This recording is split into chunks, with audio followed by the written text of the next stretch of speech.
হাঁটু ব্যথা, হাঁটতে গেলে লাগতো। 15 বছরের ওপরে তো হবে। তার মাঝে মাঝে দেখিয়েছি ডাক্তার, তখন সে বলেছিল পায়ে ইঞ্জেকশন দিতে হবে হাঁটুতে।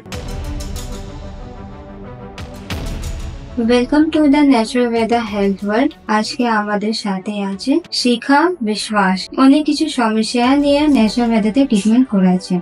আসুন ওনা থেকে জানি ন্যাচারাল ওয়েদারতে ট্রিটমেন্ট করার পর এখন উনি কেমন আছেন। নমস্কার, কি সমস্যা নিয়ে আসা হলো? হাঁটু ব্যথা, আচ্ছা হাঁটতে গেলে লাগতো। আমি ফেসবুকে দেখলাম, দেখে এখানে আসলাম। আচ্ছা এই 10 দিন ধরে ট্রিটমেন্ট করছি, এখন আমি অনেকটাই ভালো আছি।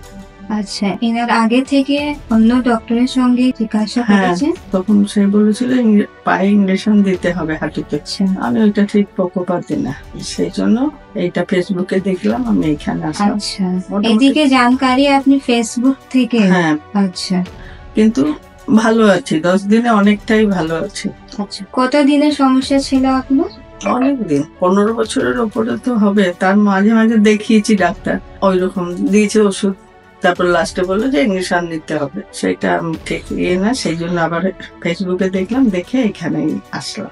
আপনি আগে থেকে অনেক ভালো আছেন? হ্যাঁ, অনেকটাই ভালো আছি। ঠিক আছে, আর কি কি সমস্যা আপনার আছে? আর সুগার প্রেশার আছে, এরপরে ওইটার জন্য এখানেই দেখাবো। ঠিক আছে, আশা করছি আপনি ভালো থাকবেন, আমি প্রে করব। Thank you.